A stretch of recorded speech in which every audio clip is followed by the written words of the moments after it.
Only junk ఫుడ్డే తినే వాళ్ళకి అసలు ఈ ట్రెడిషనల్ ఐటమ్ గురించి ఏమీ తెలియదండి. నిజమండి. హలో మగవలు, హాయ్ మహారాజాస్, ఎలా ఉన్నారు అందరూ? Welcome back to Magava vlogs. ఇప్పటికైనా గుర్తొచ్చిందా అండి ఈ ట్రెడిషనల్ వంటకం పేరేంటో? అప్పట్లో ఇదే చాలా ఫేమస్ రెసిపీ కింద చేసుకుని తినేవారండి. ఇప్పుడు గుర్తొచ్చింది అనుకుంటున్నానండి. దీని పేరు జున్ను అండి.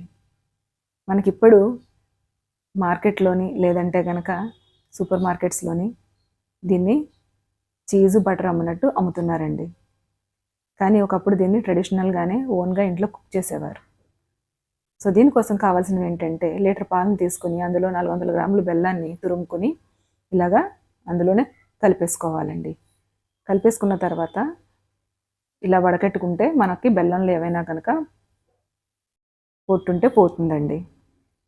తర్వాత దాన్ని మళ్ళీ గిన్నెలో ట్రాన్స్ఫర్ చేసుకుని ఇప్పుడు జున్ని మురుపాలు ఏవైతే ఉన్నాయో వాటిల్ని ఇలాగా ఒక 300 ml వేసుకోవాలండి.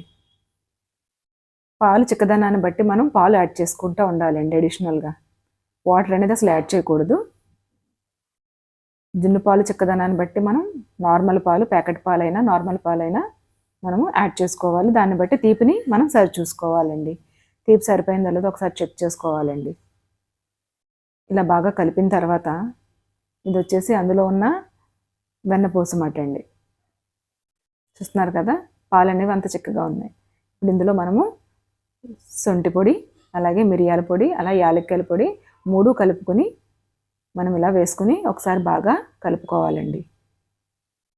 దీన్ని పక్కన పెట్టేసుకోవాలి. తర్వాత స్టవ్ మీద వేరే పెద్ద గిన్నె పెట్టి ఆ గిన్నెలో కొంచెం మన ఇడ్లీకి ఆవిరి మీద ఎలాగైతే ఉడికిస్తామో అలాగా నీళ్లు వేసి మనం ముందుగా కలుపుకున్న జున్ను పాలని అందులో పెట్టేసి ఇలాగా మూత పెట్టేసుకోవాలండి. ఒక అరగంట తర్వాత అది ఉడికిందో లేదో ఒకసారి మనం చెక్ చేసుకోవాలి. దానికోసం ఇలాగా నైఫ్ని పెట్టి లేదంటే చిన్న పిక్ని పెట్టి కనుక చూస్తే కనుక మనకి అలా తెల్లగా కారుతున్నాయంటే ఇంకా అవ్వలేదని అర్థం అండి. చూడండి, అంటుకుంటుంది. సో ఇప్పుడు మళ్ళీ చెక్ చేసుకుంటే ఇంకో 10 minutes తర్వాత మనకి ఆ తెల్లదనం అనేది పోయింది. సో ఇప్పుడు దాన్ని మనం స్టవ్ ఆఫ్ చేసేసి ఒక నైట్ అంతా ఫ్రిడ్జ్లో పెట్టి చల్లారిన తర్వాత నెక్స్ట్ డే మనం సర్వ్ చేసుకుంటే కనుక ఎంతో టేస్టీగా ఉండే, నోట్లో వేసుకుంటుంటే స్పూన్కి అసలు గ్యాపే ఇవ్వం మనం.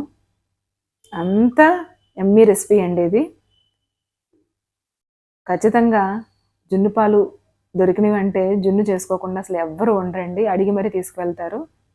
పల్లెటూర్లలో అయితే జున్ను పాలు వచ్చినాయి అంటే వాళ్ళే తెలిసిన వాళ్ళందరికీ ఇస్తూ ఉంటారు.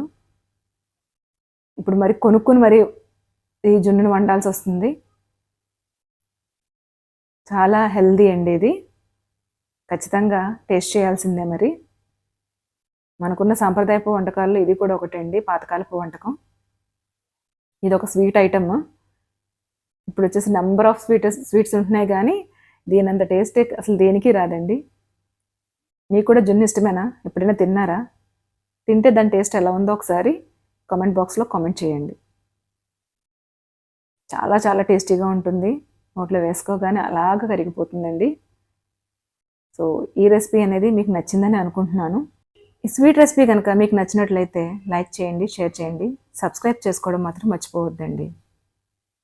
మరిన్ని రెసిపీస్ కోసం మగవా వ్లాగ్స్ని ఫాలో అవ్వండి. థ్యాంక్ యూ ఫర్ వాచింగ్ అండి.